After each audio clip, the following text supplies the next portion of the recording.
Welcome to Abrar Electrical World. This is about the बस बार protection. कुछ लोगों ने डिमांड की थी और रिक्वेस्ट की थी कि बस बार प्रोटेक्शन पे भी कुछ वीडियोस बना दें. तो मैं ट्रांसमिशन लाइन पे तो बनाना मैंने शुरू कर दी है. उसके अलावा और ही बनाता रहूँगा, लेकिन मैंने कहा कि मैं बस बार प्रोटेक्शन को शुरू कर दूँ. तो बस बार प्रोटेक्शन देखें, आपको मैंने पहले भी बताया है और मैं इसमें कभी इसके बाद एक थोड़ी वीडियो जारी करूँगा कि ये एक किस्म की डिफरेंशियल प्रोटेक्शन है और यूनिट प्रोटेक्शन है. याद रखें, बस बार प्रोटेक्शन भी यूनिट प्रोटेक्शन है, यानी कि it protects only the bus बार. मतलब क्या हुआ? मतलब ये हुआ कि बस बार पे जितने सर्किट हैं, सर्किट जब कोई कहता है तो ये समझ जाया करें कि वो सर्किट का मतलब लाइन भी है, ट्रांसफार्मर भी है. बस कपलर भी अगर लगा है वो भी उसी में का पार्ट है बस का. तो जितने भी ब्रेकर लगे हुए हैं वो सारे के सारे ट्रिप होंगे इन केस के बस बार के ऊपर फॉल्ट हो जाए. अब एक छोटा सा सवाल कई लोग पूछ रहे हैं कि जोन्स क्या होते हैं. बस बार का ऐसा होता है कि बस बार के देखें डुप्लीकेट बस बार है तो उसके अंदर दो बस बार जोन हम बना देंगे, यानी कि बस बार 1 के लिए जो ब्रेकर हैं वो ट्रिप हों जबकि वो एनर्जाइज हो. अगर बस बार 2 पे फॉल्ट आए तो खाली बस बार 2 के ट्रिप हों और 1 जो है वो ऑफ थी तो ऑफ ही रहे, या अलग चल रही है तो अलग ही रहे. इसी तरह अगर बस बार के बीच में सेक्शनलाइज़र लगा हुआ है तो फिर भी उसको भी आप दो अलग अलग जोन में कर सकते हैं. तो जोन का ये फ़ायदा होता है कि आप जिस particular section of the bus बार कोई फॉल्ट आएगा वो उतने उसके जो कंट्रोलिंग ब्रेकर है वो ट्रिप होंगे. इसी तरह अगर 1.5 ब्रेकर है तो उसके अंदर 3 जोन बन जाते हैं, दो सर्किटों के बन जाते हैं. बीच के जो ब्रेकर एक होता है, अगर आपको डायग्राम आती हो वरना बनाऊंगा मैं, तो उसके लिए फिर एक और जोन बना देते हैं. तो ये तो हो गए जोन ऑफ प्रोटेक्शन बस बार के. अब बस बार प्रोटेक्शन के अंदर एक और चीज़ आपने देखी होगी कि ये दो किस्म के बस बार प्रोटेक्शन की स्कीम्स होती हैं. एक को कहते हैं लो इम्पीडेंस, एक को कहते हैं हाई इम्पीडेंस.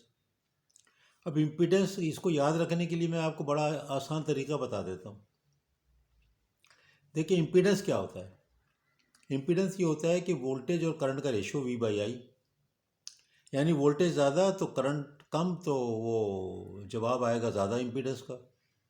और अगर वोल्टेज कम और करंट ज़्यादा तो जवाब आएगा तो वो इम्पीडेंस कम होगा. तो यही प्रिंसिपल, यही फार्मूला यूज़ हो रहा है लो और हाई में. तो लो में इस तरह से कनेक्शंस होते हैं सीटीज़ के कि वो मर्स प्राइस सिस्टम जो ट्रांसफार्मर का डिफरेंशियल प्रोटेक्शन है करंट बेस वो अप्लाई होता है और करंट फ्लो होने का पाथ का इम्पीडेंस लो हो जाता है, होता है ऐसे कनेक्शन में. तो उसको हम कहते हैं कि ये लो इम्पीडेंस बस बार है, प्रोटेक्शन है. और एक और स्कीम भी होती है जिसके अंदर के वो इम्पीडेंस, वो जो प्रोटेक्शन के लिए डिफरेंशियल रिले है वो वोल्टेज पे ऑपरेट होती है. वोल्टेज पे अप्लाई होता है, वोल्टेज उसके ऊपर जो अप्लाई होता है वोल्टेज का डिफरेंस पे ऑपरेट होती है. तो उस केस में ये होता है कि सीटीज़ के जो लगे हुए होते हैं उसके अंदर हाई वोल्टेज पैदा होता है, इस तरह के वो लगे हुए होते हैं. और वोल्टेज ज़्यादा होता है तो इम्पीडेंस ज़्यादा हो गया. तो एक छोटी सी बात ये मैंने आपको फार्मूले के ज़रिए बता दी कि V/I के रेशो से याद रख लें कि अगर वोल्टेज वाली रिले है तो वो हाई इम्पीडेंस हो गई, और अगर वो करंट वाली रिले है तो लो इम्पीडेंस हो गई, क्योंकि करंट को जो पाथ चाहिए वो लो रेजिस्टेंस का चाहिए, लो इम्पीडेंस का चाहिए. तो ये बिल्कुल बेसिक मैंने फंडामेंटल आपको 2-3 चीज़ें बता दी. बस बार प्रोटेक्शन क्या है? ये प्रोटेक्शन ऑफ द बस बार है और this is a unit protection. ये आपका जवाब हो गया. दूसरा ये है कि बस बार में भी जोन होते हैं, तो इनका क्या मतलब है? इनका मतलब है कि बस बार अगर डबल बस बार है तो एक बस बार 1 का एक जोन हो गया, 2 का एक जोन हो गया.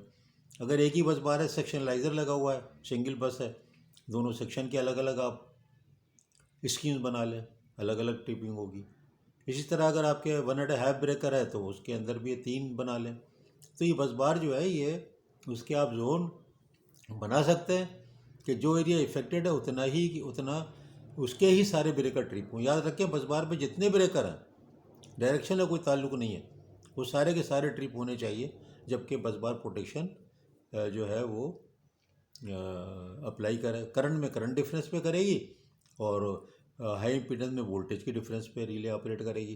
तो मैंने ये कोशिश की है कि बहुत ही सिंपल अल्फाज में बगैर डायग्राम को कि आपको एक छोटी सी इंट्रो दे दिया है बस बार पोटेंशियल के बारे में। अब इसके बाद मैं हाई इम्पीडेंस और लो इम्पीडेंस पे अलग अलग वीडियो बनाऊंगा जिसमें मैं सर्किट भी बनाऊंगा और सर्किट बना के आपको समझाऊंगा कि देखें इसका क्या है। दोनों की अलग अलग कंडीशंस हैं। लो इम्पीडेंस के लिए अलग कंडीशन है, हाई इम्पीडेंस के लिए अलग कंडीशन है और चार चार पाँच पाँच कंडीशन अप्लाई होती हैं। तो इसलिए ये बस बार प्रोटेक्शन इम्पॉर्टेंट बहुत है। और आमतौर पे ये एयर इंसुलेटेड जो आउटडोर स्टेशन होते हैं उसमें नहीं होती, क्योंकि वहाँ तो हर वक्त ही कोई ना कोई बस बार में फॉल्ट आ रहा है, कोई चिड़िया आ रही है, परिंदा आ रहा है, कोई तार आ गया, बारिश हो रही है, गंदे थे सब चीज़ें, तो बस बार प्रोटेक्शन की ज़रूरत नहीं है, इतना डैमेज नहीं होता है। लेकिन जहाँ पर के इंडोर है, जहाँ पर SF6 है ख़ास तौर पे, उस तरह की बस बार में ये तकरीबन अब समझ लें कि ये मस्ट है, ये एक तरह के एसेंशियल ही हो गया बिल्कुल बस बार प्रोटेक्शन। इसलिए आपको लो वोल्टेज पे इतना नहीं मिलेगा क्योंकि लॉसेस इतने नहीं होते, इतना नुकसान नहीं होता। 11 kV बस बार पे बहुत कम मिलेगा आपको। लेकिन अगर आप पावर प्लांट की 11 kV बस जो कि ट्रांसमिशन लाइन से नहीं बल्कि जनरेटर से कनेक्ट होती है, क्योंकि जनरेटिंग वोल्टेज 10 11 12 15 वोल्ट kV होता है, तो उस बस बार पे भी मिल सकता है क्योंकि वो बड़ी भी इंपॉर्टेंस है उसकी जनरेटर के साथ जो बस बार लगी हुई है। तो ये एक मामूली सा छोटा सा इंट्रो है। आप लोगों को इसमें वो सारे जवाब मिल जाएंगे जो इंटरव्यू में पूछे जाते हैं। और मैं इंशाल्लाह 1 2 दिन के अंदर ग्रेजुअली मैं बस बार प्रोटेक्शन पे भी जिस तरह डिस्टेंस प्रोटेक्शन है उसके ऊपर अपनी वीडियो लेक्चर जारी कर दूंगा। फिलहाल डिस्टेंस प्रोटेक्शन पे मैंने आपको बताया कि मैं बहुत ही टिपिकल टॉपिक्स कवर कर रहा हूँ। मैंने अंडर रीच कवर किया है। अब मैं नेक्स्ट जो इंशाल्लाह आज या कल में रिलीज़ कर दूंगा वो ओवर रीच पे होगी। इसी तरह मैंने और भी चीज़ें करनी है। ज़रा मैं डिफ़िकल्ट टॉपिक लेता हूँ जो कि हर वक्त किताबों में अवेलेबल अगर हैं तो उनकी अंग्रेज़ी नहीं समझ में आती, हमको ये लिखा क्या है, साफ बात है, समझना पड़ता है। जब तक एक्सपीरियंस ना हो, बहुत सी चीज़ें ना पढ़ी हो, तो उसकी गहराई में पहुंच नहीं पाते। तो इसलिए मैं ये वीडियोज़ इस तरह बना रहा हूँ कि जो चीज़ हर जगह मिले तो वही बनाने का क्या ख़ास फ़ायदा। तो इसलिए मैं ऐसी वीडियो बना रहा हूँ। तो इंशाल्लाह फिर मैं आपको आज कल में वीडियो बना के देता हूँ। जिन्होंने रिक्वेस्ट की है मैं उस पर जवाब नहीं दे पाता हूँ। मैं ये करता हूँ कि मैं उनका काम कर देता हूँ, वीडियो शुरू कर देता हूँ अगर मुझे मौका मिल जाए। बहुत बहुत शुक्रिया। अल्लाह हाफिज़।